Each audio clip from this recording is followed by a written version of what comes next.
lang hindi ako pinagpapala. Lala. Itong kanta, huli ko walang yan po yun sa Philippines. Siyempre, ito yung Spring Garden. Nasa Canada. 1994 pa. I was 5 years old. 5 years old ako eh. Okay, here's the first choice for the boys. Okay, listen.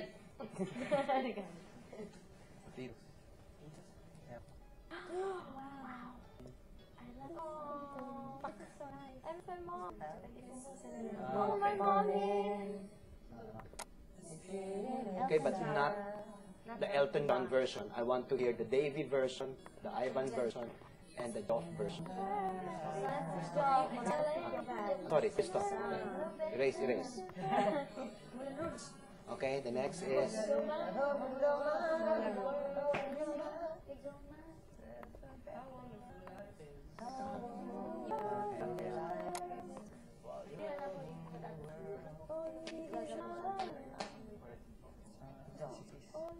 Okay.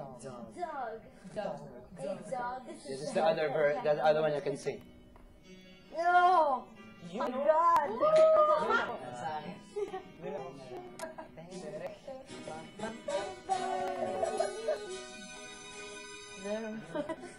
What is that you? An empty piece of a shell, just minding my own world without even knowing. Oh boy, you better sing this well.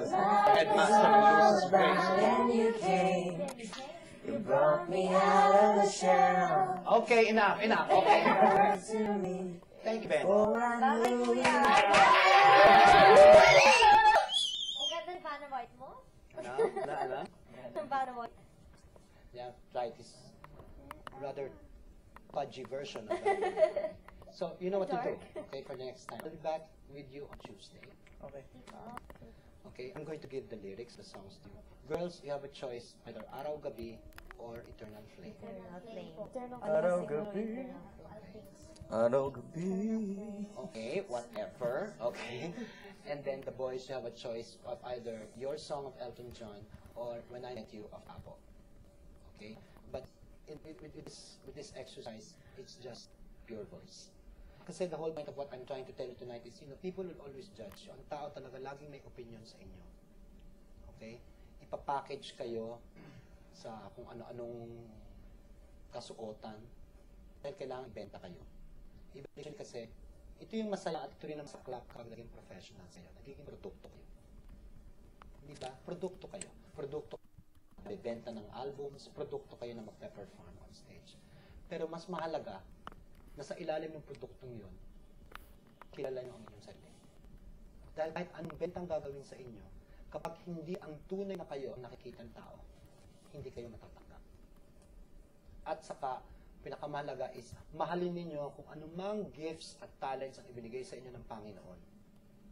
At pangahalaga nyo yun. Pero, mas mahalaga doon, bigyan nyo rin ng pagpapahalaga kung ano ang wala sa inyo.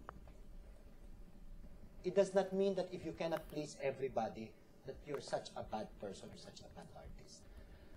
Nasaktan ka, Ivan, because of that, what the juror said. Nasaktan ka, RJ, sa sinabi ko last time, masasaktan kayo sa mga judgment. But then, perception niya ng tao eh.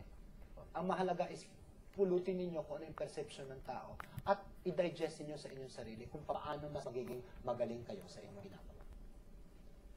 Okay? At kilalanin ninyo ang inyong sarili at ang inyong mag-process.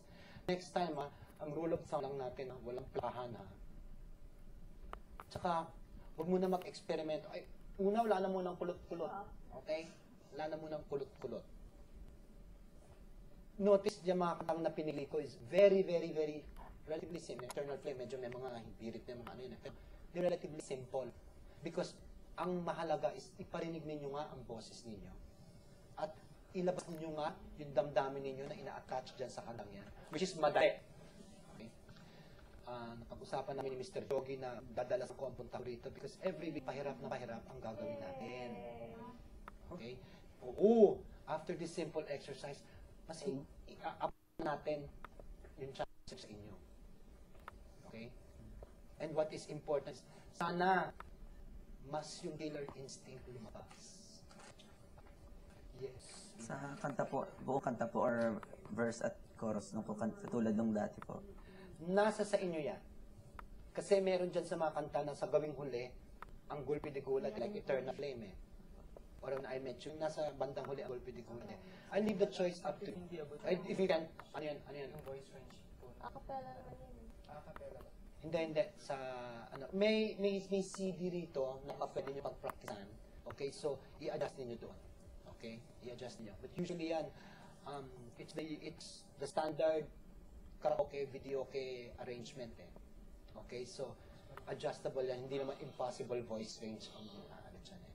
Or that's why may option ka doon sa isang kanta. Magkaiba, hindi ba yung your song at saka When I Met You? Kasi it depends on which voice range. Kasi guys, tulad ng sinabi ko, di ba, kahit gustong-gusto yung kanta, pag hindi suswak yung boses ninyo, huwag yun ang piin ninyo. Kasi baka yun ang disgrasya eh, di ba? Di ba? Kung alam nyo na, wow, ang mga nota nito eh, nasa stratosphere, nasa Pluto, tapos hindi ba eh, kahit, Ronnie, kahit tumutulo luha sa emotion kapag wala ka sa tono, kerplak yun. Okay? Kaya pakidistribute nyo to. Alam ko pagod kayo at nakakapahinga na rin kayo.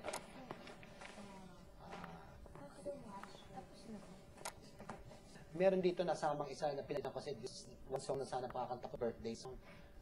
You know that song? Ito, McLean. It was done by Don McLean, but I changed my mind to When I Met You eh. Pakipasa mo nga ito, Iha. Wag na ito. Eternal Flame. Okay.